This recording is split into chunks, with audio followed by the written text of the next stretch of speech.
wasiojua kuishi kwangu mimi, wale wasiojua maisha yangu mimi, tena wasiojua maisha yangu yalivyo, wanaulizana hivi nini, wanaulizana imekuwaje, wanaulizana imekuwaje,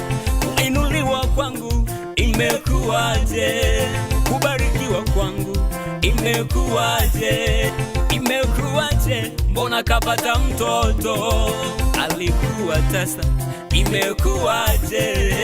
imekuwaje, kuamka katika kitanda kile alikuwa hajiwezi, imekuwaje, lakini mimi nawaambia ni Yesu aliyefanya yote, kweli ni Yesu aliyefanya yote, ni Yesu tu, ni Yesu, ni Yesu